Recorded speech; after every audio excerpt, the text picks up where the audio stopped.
الحمد لله رب العالمين وأشهد أن لا إله إلا الله وحده لا شريك له وأشهد أن محمدًا عبده ورسوله صلى الله عليه وعلى آله وصحبه الكرام أما بعد. Chers habitants de Lomé, c'est un grand plaisir pour moi de vous visiter dans cette noble mosquée, l'endroit le plus aimé d'Allah Tabaraka wa Ta'ala, auprès de mes chers frères Allah Subhanahu wa Ta'ala, min ahli sunnati wal jama'a. Et c'est à Allah que nous demandons l'aide et l'assistance, ainsi que la bénédiction de cette soirée. Tout comme nous lui demandons de nous bénir, ainsi que nos proches et les vôtres. Ceci étant dit, Allah subhanahu wa ta'ala, de par sa grande sagesse, a envoyé les messagers et les prophètes à leur peuple avec un grand message. والذي أرسل رسوله بالهدى ودين الحق ليظهره على الدين كله وكفى بالله شهيدا. Il nous enseigne dans son noble livre que c'est lui qui a envoyé son messager avec la guidée et la religion de vérité. C'est-à-dire qu'il a envoyé le prophète Mohammed alayhi salatu wassalam avec la science utile et les œuvres pieuses, afin que sa religion domine l'ensemble des autres. Et Allah suffit comme témoin. لقد من الله على المؤمنين إذ بعث فيهم رسولا من أنفسهم يتلو عليهم آياته ويزكيهم ويعلمهم الكتاب والحكمة وإن كانوا من قبل لفي ضلال مبين. Allah a très certainement fait une grande grâce lorsqu'il envoya parmi vous un messager issu des vôtres. Il vous récite ces versets, vous purifie, vous enseigne le livre alors qu'auparavant vous étiez dans un égarement évident. Avant l'avènement de l'envoi du prophète Mohammed ibn Abdillah sallallahu alayhi wa sallam, les gens étaient dans les ténèbres de l'ignorance, les ténèbres de la mécréance, les ténèbres de la division et de l'errance. Le prophète alayhi salatu wassalam nous enseigne que les gens vivaient dans la jahiliya, jahla. Les gens étaient dans le polythéisme. Ils adoraient autre qu'Allah. Ils mangeaient la viande morte. Les plus forts mangeaient les plus faibles. La femme n'avait aucun droit. Les orphelins étaient opprimés et leurs biens spoliés. Et lorsqu'Allah Azza wa Jal a voulu lever sa lumière, il a envoyé son messager, le prophète Mohammed sallallahu alayhi wa sallam. Il est né l'année de l'éléphant. Il est né à la Mecque, al-Qura, la mère des villes. Il est né orphelin. Lorsqu'il est venu au monde, son père était décédé. Il s'appelle Mohammed ibn Abdillah ibn Abdil Muttalib al-Hashimi al-Qurashi. Wa ashrafu khalqillahi ajma'in. C'est la créature d'Allah la plus noble. Il a la lignée la plus élevée, la plus noble. Quant à sa mère, elle se prénomme Amina. c'est elle qui l'a enfanté. Lorsqu'elle l'a enfanté, elle a vu une lumière sortir d'elle. Cette lumière s'est propagée jusqu'à illuminer les palais du Sham. C'est un miracle qu'Allah Azza wa Jal a mis lors de la naissance du prophète Mohammed alayhi salatu wassalam. Il est né un lundi dans le mois de Rabi' al-Awwal. Le prophète Mohammed alayhi salatu wassalam, comme les enfants nobles de son époque, a été allaité. Il a été gardé en dehors de chez lui. C'était une habitude chez les Arabes lorsqu'ils avaient les moyens. Car à la Mecque, il y avait beaucoup d'épidémies. Aussi, en campagne, la langue arabe était la plus développée et la plus éloquente. Il a été allaité par plusieurs femmes, notamment Thuwayba, Mawlatu Abi Lahab, Ammi. Thuwayba l'a allaité. C'est la servante de son oncle Abu Lahab. Elle a aussi allaité son oncle Hamza, ainsi que son noble compagnon Abu Salama, radiyallahu anhu.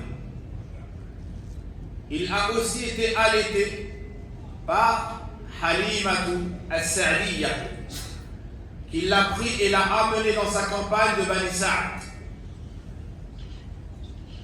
Il est resté là-bas jusqu'à ses 4 ans. Et elle l'a ramené suite à un grand événement, Ikhwat al-Iman, qui est qu'on lui a ouvert la poitrine. Alam nashrah laka sadrak. Allah subhanahu wa ta'ala lui a envoyé l'ange Jibril alayhi salam, accompagné d'un autre ange. Alors que le prophète alayhi salam était avec ses frères de lait et qu'ils emmenaient paître les moutons et les bêtes, l'ange l'a attrapé. Il l'a allongé au sol. C'était encore un enfant. Et il lui a ouvert la poitrine, littéralement. Il a sorti son cœur. Il l'a nettoyé. Il lui a enlevé une adhérence noire et a dit: voici la part du diable te concernant. Puis il lui a replacé le cœur et on lui a recousu.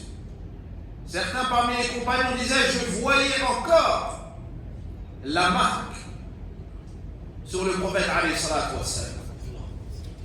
Allah l'a purifié dès son jeune âge parce qu'il le préparait pour une grande responsabilité. Lorsque ses frères de lait ont vu ça, ils ont eu peur, ils sont rentrés et ont dit à leur mère: Qutila Muhammad, Qutila Muhammad, sallallahu alayhi wa sallam. Muhammad est mort, Muhammad a été assassiné. Et il est rentré, bouleversé. Mais en réalité, Allah Azza wa Jalla le protégeait. Alors, elle a décidé de le ramener à la Mecque. Elle a rendu le dépôt et la responsabilité à sa mère. Il est resté de ses 4 ans à ses 6 ans avec sa mère à Amina. Mais, alors qu'il a atteint ses 6 ans, elle est décédée. Subhanallah. Dès sa tendre enfance, le prophète alayhi salatu wassalam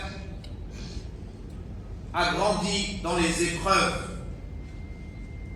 Ça n'était pas un enfant gâté. C'est ainsi que les grands hommes sont éduqués et purifiés au fur et à mesure de leur avancée dans la vie par des épreuves.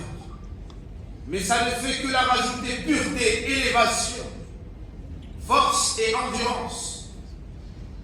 Alors il a été confié à son grand-père, Abdul Muttalib, qui était le maître de la péninsule arabique.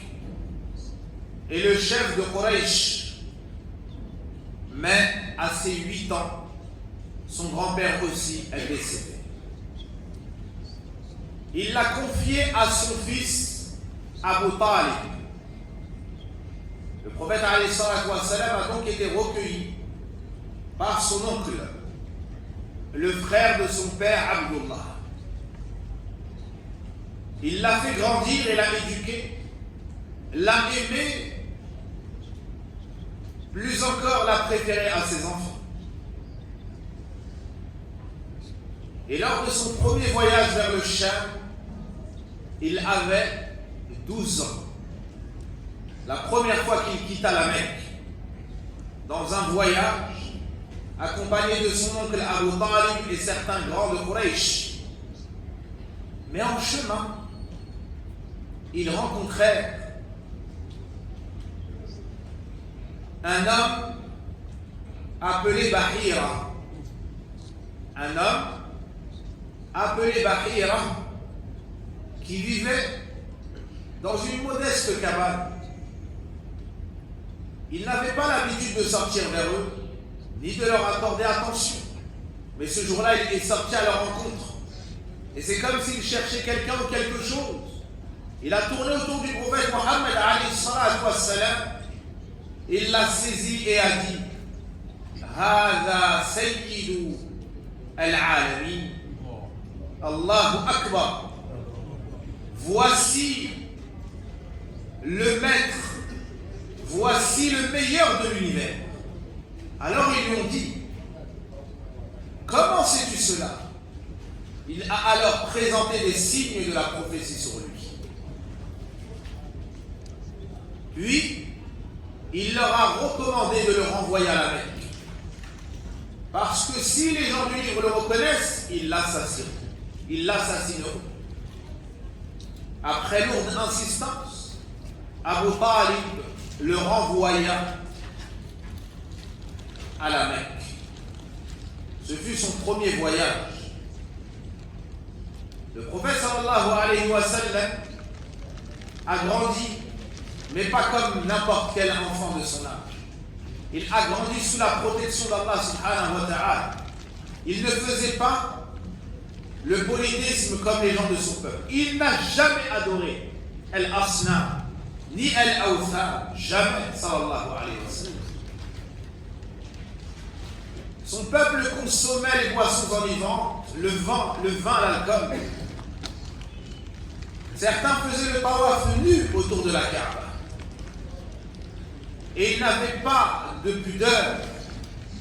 Ils ne s'interdisaient pas les femmes dans le haram ni la turpitude. Ils consommaient les viandes sacrifiées pour les fausses divinités. Quant à lui, sallallahu alayhi wa sallam, il ne faisait rien de tout cela. Allah Azza wa Jalla l'a préservé. Il a grandi dans la pureté, dans la noblesse, dans la droiture, dans l'éducation et l'excellence. Sallallahu alayhi wa sallam. À ses 25 ans, il y a une femme nommée Khadija bint Khuwaylid radiyallahu anha, qui était surnommée Al-Tahira, la pure. C'était une femme veuve, riche et noble, qui avait été veuve à 2 reprises. Elle avait été épousée au préalable auparavant par Abu Hala et un autre. Cette femme-là faisait du commerce et elle faisait mudaraba. Elle envoyait des gens avec sa marchandise et lorsqu'ils vendaient cela, elle leur donnait un pourcentage du bénéfice prédéfini. Ayant entendu parler du prophète Mohammed alayhi salatu wa salam, de sa probité, de sa droiture, elle l'engagea et il travailla pour elle. Accompagné du servant de Khadija, Maysara, il voyagea et au retour, il fit beaucoup de bénéfices. Lorsque Maysara décrit le comportement du prophète sallallahu alayhi wa sallam, sa droiture, tout naturellement, Khadija radiallahu anha pensa qu'il était pour elle un bon parti. Elle proposa donc le mariage. Et le prophète alayhi salatu wassalam accepta. Il avait 25 ans et elle était son aînée de 15 années. Elle avait donc 40 ans, n'est-ce pas?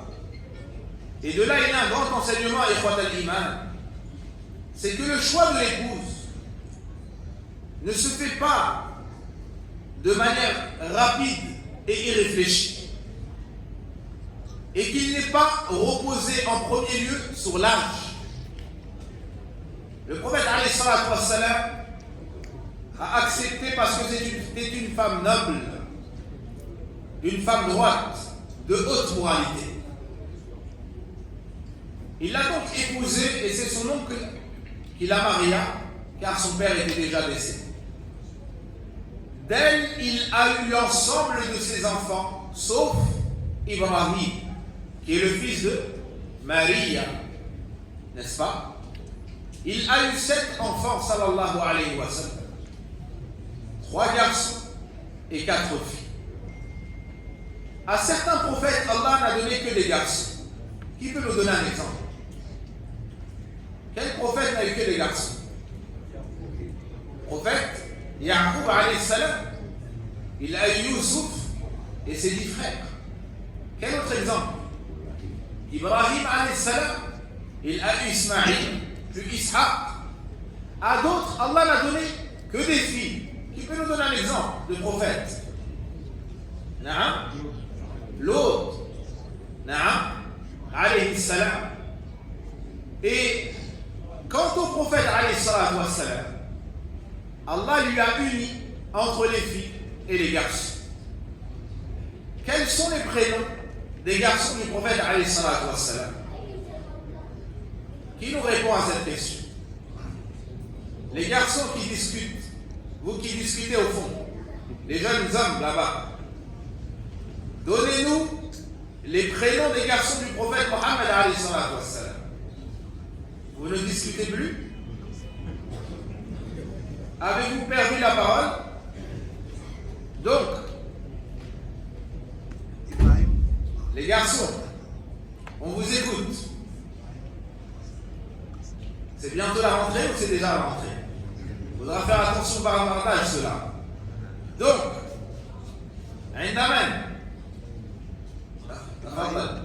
Ibrahim, Al-Qasim, Abdullah.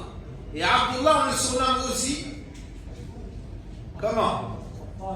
Al-Tahir et Al-Tayyib. Al-Tayyib, Al-Tahir. Pourquoi? Parce que lui, quand il est né, c'était déjà l'islam. C'est pour ça qu'on l'a surnommé Al-Tayyib et Al-Tahir. Mais c'est le même enfant, Abdullah. Ça, c'est les garçons du prophète alayhi salatu wassalam. Quels sont les prénoms des filles du prophète alayhi salatu wassalam? On a Ruqayya. Ou bien on va commencer par Zaynab. Ruqayya, Umm Kulthum et Fatima. Barakallahu fikum. Qu'Allah réforme nos garçons et nos filles. Qu'il nous réforme nous et nos épouses. Habibakumullah. Voici les enfants du prophète alayhi salatu wassalam. Tous ces garçons sont décédés en bas âge. Et toutes ces filles sont entrées en islam. Et toutes ces filles sont décédées de son vivant, sauf une, laquelle? Fatima, qui est décédée 6 mois après la mort du prophète alayhi salatu wassalam. Le prophète alayhi salatu wassalam, à ses 35 ans, donc pendant 10 ans, il a vécu une vie merveilleuse, agréable avec son épouse Khadija. Et à ses 35 ans, la Kaaba a été détériorée. Il a participé à la reconstruction avec son oncle Hamza. Plus tard, il lui a été fait aimer la retraite spirituelle dans une montagne, dans une caverne, une grotte qu'on appelle Jabal, comment? Al-Nour, ou bien Jabal Thawr. Quelle est la différence entre les deux? Quelle est la différence entre ces deux montagnes à Mecca? La première, c'est celle où il a reçu la révélation, la première. Quant à la deuxième, c'est quoi? C'est celle où il s'est réfugié avec Abu Bakr lors de la Hijra. N'est-ce pas? Donc le prophète alayhi salatu wassalam restait dans la montagne, il prenait des provisions, Khadija lui donnait, et il faisait la retraite spirituelle. Quand il finissait ses provisions, il redescendait, elle lui donnait à nouveau, il remontait. Et à la tête de ses 40 ans, il y a eu un grand événement. Alors qu'il était dans la caverne, l'ange lui est venu. Il lui a dit Iqra. Le prophète Mohammed a répondu: je ne suis pas du nombre des lecteurs, de ceux qui savent lire. Alors il l'a attrapé, l'a saisi d'une étreinte telle qu'il a eu peur pour sa vie. Puis il l'a relâché. Iqra. Il lui a répondu Ma ana biqari, je ne sais pas lire. Il l'a saisi d'une étreinte telle qu'il a eu peur pour sa vie. Puis il l'a relâché. Une troisième fois, il lui a dit Iqra. La même chose s'est produite et il lui a récité Bismillahirrahmanirrahim. Iqra bismi rabbika alladhi khalaq. Khalaqal insana min 'alaq. Iqra wa rabbukal akram alladhi 'allama bil qalam 'allama al insana ma lam ya'lam. Les 5 premiers versets de Sourate Al-Alaq. Alors le prophète alayhi salatu wassalam a eu peur. Il a déferlé la montagne et il est rentré chez son épouse Khadija. Et il a dit Daktirouni, couvrez-moi, couvrez-moi. Que t'arrive-t-il? Il a dit Wallah ya Khadija, j'ai eu peur pour ma vie. Elle lui a dit qu'Allah, jamais Allah ne t'humiliera. La yu'tiyaka Allah innaka la tasir rahim. Allah Akbar. Elle a cité ses qualités. Elle l'a secouru. C'est ainsi qu'est la femme noble. C'est ainsi qu'est la femme pieuse et vertueuse. Elle est toujours à côté de son époux. Elle le secourt. Elle le soutient contre vents et marées. Alors, elle a cité ses qualités. Elle est partie chercher son cousin, Waraqat ibn Nawfal. Et il lui a dit raconte-moi ce qui s'est passé. Quand il a entendu, il a dit Hada an-namus. Ay sahib sir. Ay Jibril alayhi salam. Celui qui était descendu sur Moussa alayhi salam. Puis il a dit j'aurais tant aimé être un mâle jeune et fort pour te secourir le jour où ton peuple te bannira. Il a dit moi ils vont me bannir. Oui, il n'y a pas un prophète qui leur est venu avec ce message, c'est-à-dire Tawhid, la ilaha illallah, sans qu'il ne reçoive cette rétribution de son peuple. Mais peu de temps après Waraqa décédé. Khadija bint Khuwaylid a cru au prophète alayhi salatu wassalam et elle fut la première musulmane sur la terre d'Allah du temps du prophète Mohammed alayhi salatu wassalam. Allahu Akbar. Il faut connaître sa biographie, il faut connaître la valeur de cette femme qui fut le premier soutien du prophète alayhi salatu wassalam, la mère de ses enfants. Et il faut que nos filles, mères, tantes, épouses, sœurs connaissent cette femme pour pouvoir tirer de ses leçons, de ses qualités.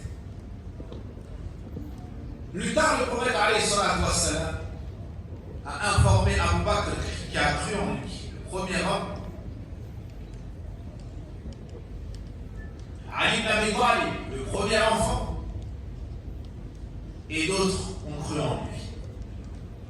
Puis, alors qu'il marchait, l'ange Jibril alayhi salam lui a transmis la parole d'Allah. Ya ayyuhal muddathir, qum fa'anzir, wa rabbaka fakabbir, wa thiyabaka fatahhir, wa rujza fahjur, ولا تمنن تستكثر ولربك فاصبر.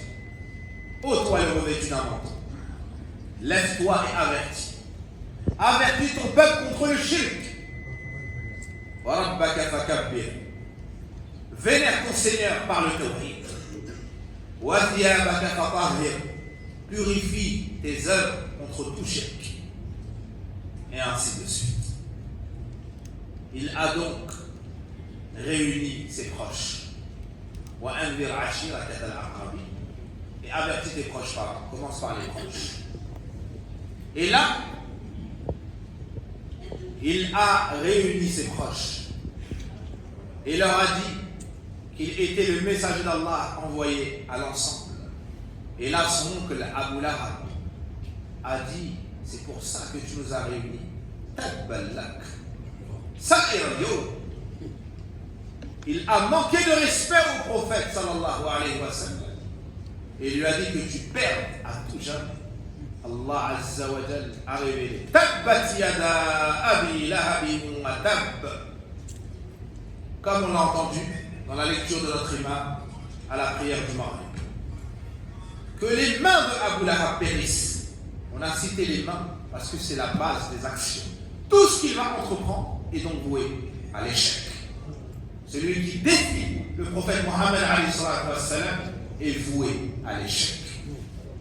Tout comme celui qui le respecte, le suit, l'aime, Allah Azza wa Jal l'élève. Naam, barakallahu fikum. Ali ibn Abi Talib a cru en lui. Ses filles l'ont suivi dans l'islam. Barakallahu fikum. Après ça, le prophète alayhi salatu wa sallam a commencé. Ad-da'watu ila Allah. Beaucoup de gens prétendent être des prédicateurs. Et prétendent établir din. Mais en réalité, pour appeler à Allah Azza wa Jal, il y a des conditions. Ça ne se fait pas n'importe comment. Ça ne se fait pas par n'importe qui. Il faut al-ilm ou al-hikmah. Il faut savoir à quoi le prophète Mohammed alayhi salatu wa sallam a appelé. Par quoi il a commencé? Allah Azza wa Jal nous dit dans son livre Ud'u ila sabili rabbika bil hikmati wal maw'izati al hasana. Appelle à ton Seigneur avec la sagesse, avec la bonne exhortation. Wajadilhum billati hiya ahsan. Et discute, débat avec eux selon la meilleure manière. Allah dit Qul hadihi sabili ad'u ila Allah. Ad'u ila Allah ala basiratin ana wa man ittaba'ani wa subhanallahi wa ma ana min al-mushrikin. Dis voici ma voix. Quelle est la voix du messager? J'appelle à Allah. J'appelle à qui? J'appelle à Allah. J'appelle à la ilaha illallah. J'appelle au tawhid. J'appelle pas à une secte. J'appelle pas un groupe, j'appelle pas un shirk, j'appelle pas un mort ni un vivant, j'appelle à Allah. Mon message, c'est qu'on revienne tous ensemble pour adorer Allah Azza wa Jalla et qu'on sorte de l'adoration des créatures vers l'adoration du Seigneur, le Créateur. C'est ça le message du prophète Mohammed alayhi salatu wa sallam. Et c'est ça le message des prophètes avant lui. وَمَا أَرْسَلْنَا مِنْ قَبْلِكَ مِنْ رَسُولٍ إِلَّا نُوحِي إِلَيْهِ أَنَّهُ لَا إِلَهَ إِلَّا أَنَا فَاعْبُدُونِ. Et nous n'avons pas envoyé le messager avant toi, si ce n'est en lui révélant, nulle divinité ne mérite d'être adorée, si ce n'est Allah, adorez-le donc. Si ce n'est moi, adorez-moi donc. Donc il faut adorer Allah subhanahu wa ta'ala. Et c'est à ça qu'il faut appeler les gens. C'est à ça qu'il faut appeler les gens. La première chose par laquelle a commencé le prophète alayhi salatu wa sallam, tashihul i'tiqad. La purification de la croyance. C'est ça la base. C'est ça le socle de la religion. Si la aqidah est bonne, Allah accepte de nous. Si la aqidah est mauvaise, Allah n'accepte pas de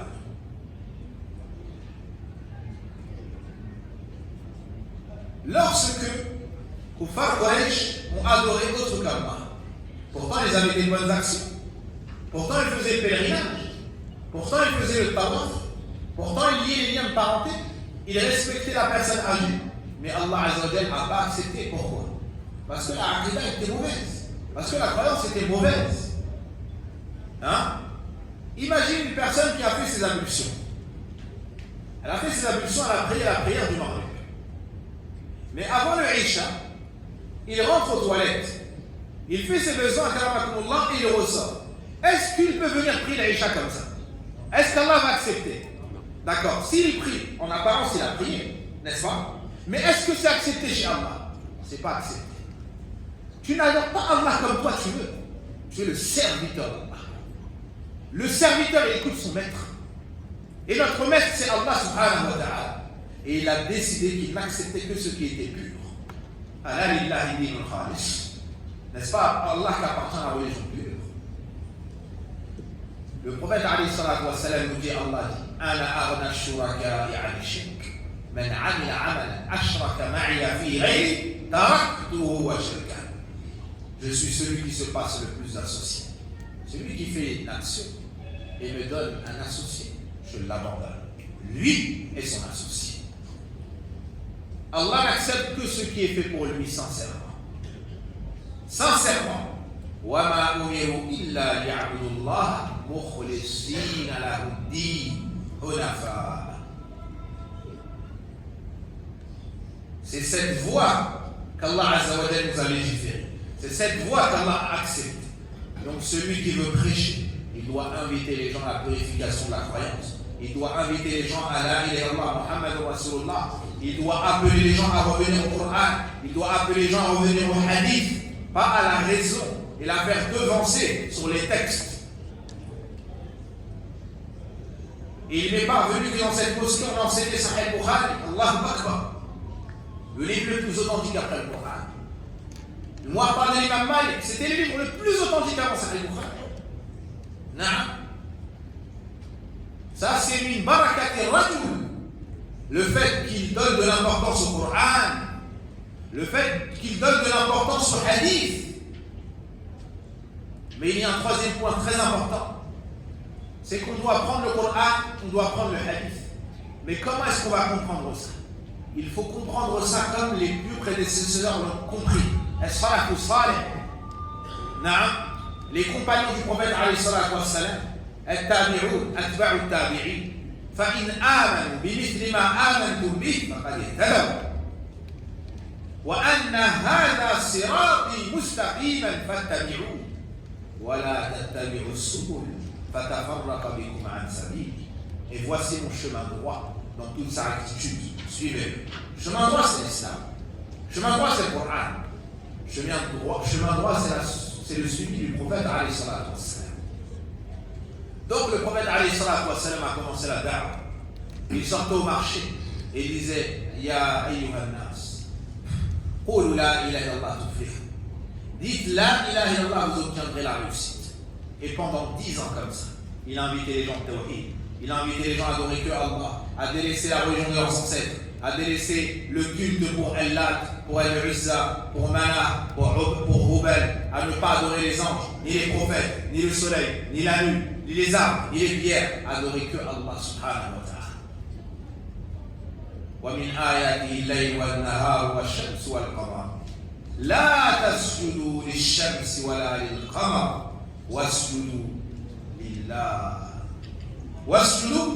لله الذي خلقهم إن كنتم إياه تعبدون. Ça c'est le message de l'islam. Et parmi ceci, la nuit et le jour, le soleil et la nuit. Ne vous prosternez ni devant le soleil, ni devant la lune, mais prosternez-vous devant qui? Allah. Devant qui? Allah, celui qui les a créés. Ça c'est l'islam. Ça c'est le message du prophète alayhi salatu wa salam. Pendant 10 ans avant même la prière. Pendant 10 ans avant même la zakat. Pendant 10 ans avant même le siyam. Avant même le hajj et l'ensemble des législations, il les appelait au tawhid. Après ça, des grands compagnons centraux en islam comme Asma, comme Abdurrahman ibn Awf, Talha ibn Ubaydillah al-Zubayr et d'autres. Non. Mais pensez-vous que les Koufars Quraysh ont mis un tapis rouge et ont mis des fleurs sur le chemin du prophète alayhi salatu wassalam. Non. Ils l'ont combattu.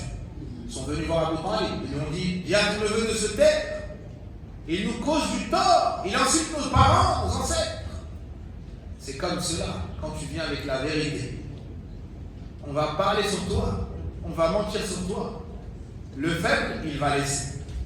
Et le fort, il va s'accrocher. Quoi qu'on dise sur lui, parce que lui, il regarde ce qu'Allah il voit de lui. Regarde pas les gens. Regarde pas les gens. Alors, Abu Talib les a repoussés avec douceur. Plus tard, ils sont revenus. Ils lui ont dit, soit tu le fais cesser, soit c'est nous qui allons nous occuper de lui. Puis, ils ont dit, comment est-ce qu'on va éloigner les gens de lui? Certains ont dit, on va dire que c'est un sorcier. D'autres ont dit, on va dire que c'est un menteur. On va dire. Il a déterré un livre. On va dire que c'est quelqu'un qui l'enseigne. Et ils ont menti sur lui. Ils ont calomnié. Quand tout cela n'a pas fonctionné, ils ont commencé à agresser les compagnons qui n'avaient pas de grande famille. Ils ont torturé Abdullah ibn Mas'ud. Ils ont torturé Khabbab et beaucoup d'autres. Ils ont torturé Yasser. Ils ont torturé Soumaïa. Ils l'ont assassiné. Est-ce que le prophète leur a dit, sortez dans les rues, allez manifester, allez assassiner, allez tout casser? Non, ce n'est pas la voie de l'islam. L'islam, c'est une religion ordonnée. L'islam, c'est une religion de justice, pas de désordre. Il leur a dit, patientez, ya Ali, Yasser, notre rendez-vous est au paradis. Allahu Akbar. Allahu Akbar. Subhanallah. Qui peut patienter sur ça? C'est celui qui a une aqida sahiha. C'est celui qui a une croyance forte. Imaginez le désarroi et la douleur de Ammar. Ses parents assassinés. Est-ce qu'ils ont commis un mal? Non. Juste parce qu'ils ont dit La ilaha illallah. Aujourd'hui, est-ce que si on dit la ilaha, nous on est en danger? Non. Pourquoi on ne dit pas beaucoup la ilaha? Pourquoi on ne fait pas beaucoup de zikr? Alors que eux, quand ils disaient la ilaha, ils risquaient leur vie. Ils risquaient leur vie. Après la chose de la ilaha, ils l'ont agressé. Non. Le prophète alayhi salatu wassalam a continué son prêche. Ils l'ont menacé. Ils l'ont même agressé. Alors qu'un jour il priait au pied de la Kaaba. Ibn Abi Mu'ayyid est venu avec un vêtement, il l'a étranglé. À la Kaaba même, il l'a étranglé. Puis Abu Bakr est venu, il l'a repoussé. Et a dit est-ce que vous allez tuer un homme juste parce qu'il a dit mon Seigneur est Allah? Subhanallah. Mais le prophète a continué son prêche. Il n'a pas faibli, il n'a pas abandonné. Avec endurance comme son Seigneur lui a ordonné.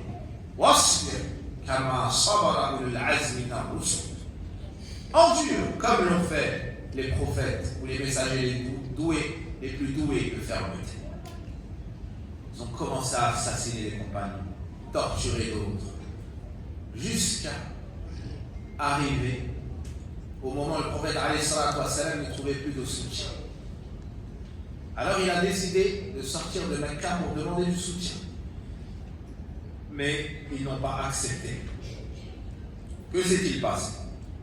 Il a entendu parler d'un roi en Abyssinie qui s'appelle El-Najashi, qui était un roi chrétien et il était juste. Il n'acceptait pas l'injustice. Alors vers l'an 4-5, il a permis aux compagnons de partir. Il y a eu 12 hommes, 4 femmes qui sont partis là-bas. Parmi eux, Abu Salama, Umm Salama et autres. Lorsqu'ils sont arrivés sur place, ils ont bien été accueillis. Mais ils ont entendu que Kuffar Quraysh sont convertis à l'islam, alors ils sont revenus. Non, ils sont revenus. Mais en réalité, c'était pire. Alors ils sont repartis une deuxième fois, mais cette fois-ci, ils étaient beaucoup plus. Plus tard, le prophète alayhi salatu wassalam a fait le voyage nocturne. Aussi, il est parti à Paris chercher du soutien. Mais ils lui ont refusé le soutien, ils l'ont agressé. Au retour, il était triste. Allah Azza wa Jalla lui a envoyé l'ange, Jibril avec l'ange des montagnes, qui lui a dit, on a vu ce que ton peuple a fait. Voici l'ange des montagnes qui m'accompagne. Si tu le veux, il va prendre les 2 montagnes et il va exterminer ton peuple. Le prophète alayhi salatu wassalam, qui a été envoyé rahmatan lil alamin, en tant que miséricorde pour les mondes. Pour les mondes, a répondu non, mais j'espère plutôt qu'Allah fera sortir de leur descendance des gens qui adoreront Allah seul, sans rien lui associer. Il se fait agresser, mais son seul souci, c'est que les gens reviennent au tawhid, c'est que les gens reviennent à l'adoration d'Allah seul d'un culte sincère et qu'ils soient guidés. À son retour, Allah subhanahu wa ta'ala, en l'an 10 après le début de la prophétie, lui envoie l'ange Jibril, qui le prend, le fait sortir, et il monte sur un animal qu'on appelle el Buraq. Et il fait al-Isra, le voyage nocturne. Subhanalladhi asra bi'abdihi layla min al-masjid al-haram ila al-masjid al-aqsa alladhi barakna hawlahu linuriyahu min ayatina. Il a fait le voyage nocturne sur la monture. Cette monture était tellement rapide que lorsqu'elle faisait un bond, elle atteignait l'horizon à portée de vue. En une partie de la nuit seulement, ils sont partis de Mecca, ils sont arrivés à Jérusalem. Puis la monture a été laissée, il a présidé la prière devant tous les prophètes, il est monté avec l'ange Jibril jusqu'au premier ciel, il demande la permission, il y a des anges gardiens. Et à chaque ciel, il y a un prophète ou plusieurs. Premier ciel, Adam. Ensuite, Isa Yahya. Et ensuite, jusqu'à arriver au 5e niveau de Moussa alayhi salam. Haroun, puis Moussa alayhi salam, puis Ibrahim alayhi salam. Puis il dépasse le 7e ciel. Et là, Jibril ne peut plus l'accompagner. Il voit des merveilles d'Allah Azza wa Jalla, jusqu'à entendre la plume qui écrit sur les feuillets. Et il voit Sidratul Muntaha. Allah Azza wa Jalla l'élève encore plus. Et on a dit au message d'Allah, est-ce que tu as vu ton Seigneur? Il a dit non, une lumière, comment vas-tu le voir? Il n'a pas vu son Seigneur, mais il est monté. Et là, Allah Azza wa Jalla lui a parlé de vive voix, comme il a parlé à Moussa alayhi salam, sans intermédiaire, sans ange. Il lui a ordonné quoi? 5 ans de prière. 5 ans de prière. Quand il est descendu au niveau de Moussa alayhi salam, il lui a dit, qu'est-ce que ton Seigneur t'a ordonné? Il lui a dit 5 ans de prière. Il lui a dit, demande à ton Seigneur qu'il t'allège. J'ai été éprouvé avec Banu Israël par moins que cela, et ils n'ont pas supporté. Salam est remonté, il a demandé à Allah, il lui a allégé. Moussa lui dit la même chose, il remonte, il allège jusqu'à 5. À 5 aussi, Moussa alayhi salam, il est remonté, il dit, j'ai eu honte de réviser encore l'ordre de mon Seigneur. Allah Akbar. Et aujourd'hui, 5 prières. Est-ce que Moussa alayhi salam avait raison ou pas? Wallahi, 5 prières, certains, ils ne tiennent pas. 5 prières, 10 fois moins, mais c'est la récompense de 50 prières. Allah Akbar. Tu pries 5 prières, mais tu as la récompense comme si tu avais pris combien? 50 prières.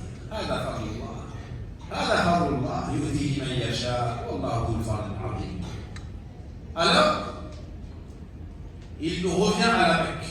Le lendemain, Abu Lahab lui dit, ou Abu Jahl lui dit, est-ce que tu as reçu encore quelque chose? Il se moque. Il lui dit oui. Il lui raconte le voyage. Il dit, si je réunis les gens, tu vas répéter ça? Il dit oui. Il a raconté. Certains ont mécru, certains ont cru, certains ont douté, et ainsi de suite. 3 ans après, il a fait les djihad parce qu'ils ont tenté de l'assassiner. Ils ont tenté de l'assassiner pour éteindre la lumière d'Allah, mais personne ne peut éteindre la lumière d'Allah.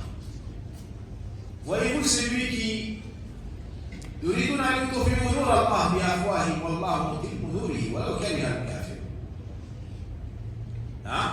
Ils veulent éteindre la lumière d'Allah, mais Allah ne va pas achever sa lumière, quelque répulsion qu'en elle est méchante. Ils sont à l'image de personnes qui se réunissent sur une plaine et ils essaient de souffler pour éteindre le soleil. Ils sont ridicules. Ils veulent éteindre l'islam. L'islam, ce n'est pas la religion de quelqu'un, l'islam, c'est la religion d'Allah. Personne ne peut éteindre l'islam. À cette époque-là, imaginez qu'il y avait quelques milliers de musulmans. Aujourd'hui, l'islam s'est propagé aux 4 coins du monde. Il combat l'islam, c'est son fils chez lui qui se convertit à l'islam. Il combat l'islam, c'est sa fille qui rentre en islam, c'est lui qui l'épouse. Hein? Son petit-fils s'appelle Mohammed. Hein? Il se moque du prophète alayhi salatu wassalam. Allah met chez lui un enfant qui va courir qui s'appelle Mohammed. Allahu Akbar. Et ils ont tenté de les faire sortir de l'islam. Ça leur a rajouté que de la foi. Et aujourd'hui, l'islam s'est propagé aux quatre coins du monde.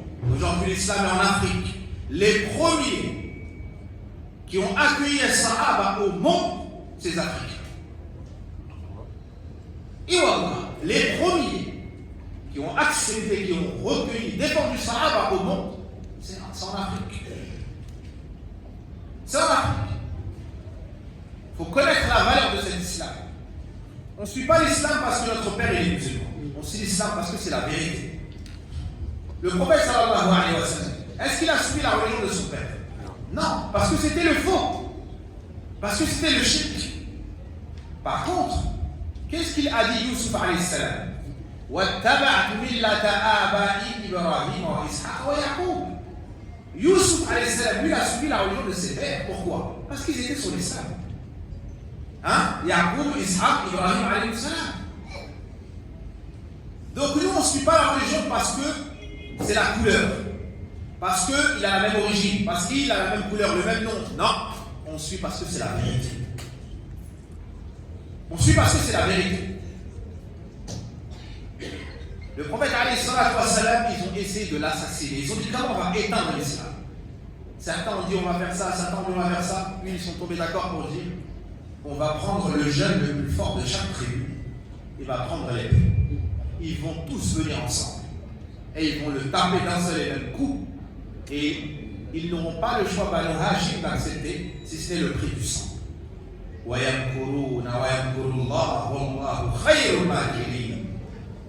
Ils ont essayé de dire, mais Allah Azza wa Jalla a déjoué leur plan. Il a informé son prophète. Le prophète alayhi salatu wa sallam est sorti avec Abu Bakr. Et ils se sont réfugiés dans la grotte. Et quand ils sont venus, ils ne l'ont pas trouvé. Pendant 3 nuits, ils sont restés dans la grotte. Puis ils ont réussi à retrouver leur pas. Arrivés devant la grotte, ils ont pensé que c'était là, mais ils n'ont pas trouvé leur signe. Abu Bakr a vu les pieds. Et il a dit, ah, Rasulallah, si l'un d'entre vous regarde, il va nous voir. Et là, le prophète alayhi salatu wa sallam lui a dit, Ya Abu Bakr, ma dhannuka bithnayni Allahu thalithuhuma. Allah. Oh Abu Bakr, que penses-tu de 2 dont Allah est le 3e? Illa tansuruhu faqad nasarahu Allah. إذ أخرجه الذين كفروا ثاني اثنين إذ هما في الغار إذ يقول لصاحبه لا تحزن إن الله معنا. Allah Azza wa Jalla secourt. Il est avec son fidèle compagnon Abu Bakr pendant une dizaine de jours. Ils ont traversé le désert jusqu'à arriver à Médine. Et les gens de Médine, tous les jours, ils sortaient pour voir s'il était arrivé. Jusqu'à un jour où il y avait un homme de Banu Israël qui était sur son toit de la maison, il était en train de réparer quelque chose. Et il les a vus au loin. Et il a dit, Ya Bani Qayla. Il a appelé les Ansar. Parce qu'ils avaient prêté allégeance au prophète alayhi salatu wassalam à 2 reprises. Et là, il les a appelés. Celui que vous attendez est là. Et là, ils sont sortis. Ils ont vu Abu Bakr. Ils ont vu le prophète. Ils ont dit Allahu Akbar. Ja'a Rasulullah. Allahu Akbar. Ja'a Muhammad. Et ils les ont accueillis. Chacun voulait l'accueillir chez lui. C'est ainsi qu'ils ont fait la hijra. Et que c'est devenu le plus grand événement en islam. Et pour At-Tarikh, pour le calendrier islamique, Omar ibn Khattab a choisi ce jour-là, la hijra. Voici la première partie de la biographie de notre prophète Mohammed sallallahu alayhi wa sallam. Et on demande à Allah qu'il nous garde en vie pour une deuxième assise où on fera la deuxième partie, Inch'Allah ta'ala, de la vie du prophète alayhi salatu wassalam pendant 10 ans à Médine, de ses 53 ans à ses 63 ans, la vie et la biographie du meilleur des hommes qui a marché sur la terre d'Allah, de la meilleure créature d'Allah. Ce prophète, chers frères, il faut le connaître. Il faut l'aimer, il faut le suivre. Il faut croire en lui. Quand il dit quelque chose, il faut lui obéir. Quand il interdit quelque chose, il faut le délaisser. Et il faut adorer Allah que avec sa sunna. Celui qui fait ça, il a vraiment aimé le prophète alayhi salatu wassalam. qu'Allah nous permette, même si on n'a pas vu dans ce bas, d'être ressuscité avec lui en Al-Qiyamah. Qu'Allah nous permette d'être à ses côtés quand on va boire de l'eau de son bassin. Qu'Allah nous permette d'entrer au paradis derrière lui, sallallahu alayhi wa sallam, avec l'ensemble des compagnons. Wallahu a'lam wa sallallahu wa barik ala nabina Muhammad wa ala alihi wa sahbihi ajma'in. Après avoir remercié Allah subhanahu wa ta'ala, je remercie notre imam, l'ensemble des responsables de la mosquée et tous ceux qui ont été la cause pour notre venue ici au Togo, dans la ville de Lomé. Je suis très fier et c'est un grand honneur pour moi de venir visiter nos papas, nos frères, nos enfants dans ce pays. Je suis malien et s'il y a des Togolais, des Guinéens, des Sénégalais et toute autre origine, mais si on est réunis ce soir, c'est pour la cause d'Allah. On ne regarde pas la couleur, on ne regarde pas l'origine, l'ethnie, on ne regarde pas l'âge, les grands et les petits, on ne regarde pas les riches et les pauvres. Si on est réunis ce soir, alors qu'il y a des origines différentes, alors qu'il y a des castes différentes, c'est parce qu'on est réunis sous une seule et même parole. La ilaha illallah, Muhammadur Rasulullah. C'est ça la vérité. Sur ça, il faut vivre. Sur ça, il faut patienter. Sur ça, il faut décéder. Pour finir un hadith, si j'ai le temps, ou bien c'est l'heure de... C'est déjà l'heure? Dites-moi.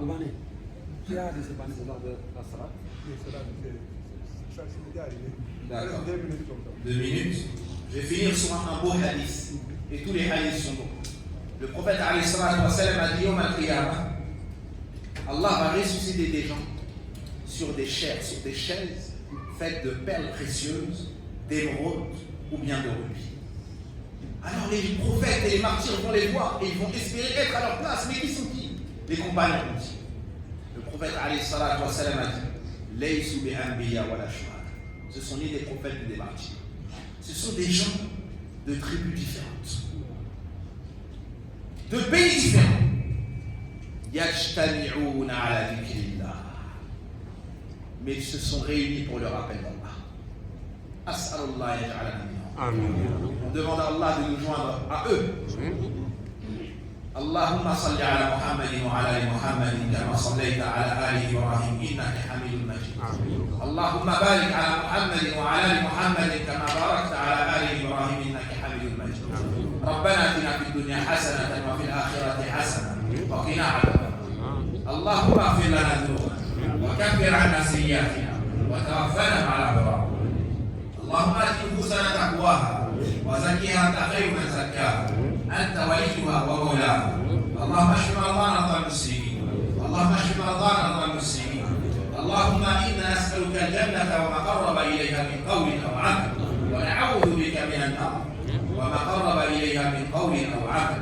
والله أعلم. سبحانك اللهم وبحمدك أشهد أن لا إله إلا أنت أستغفرك وأتوب إليك والحمد لله.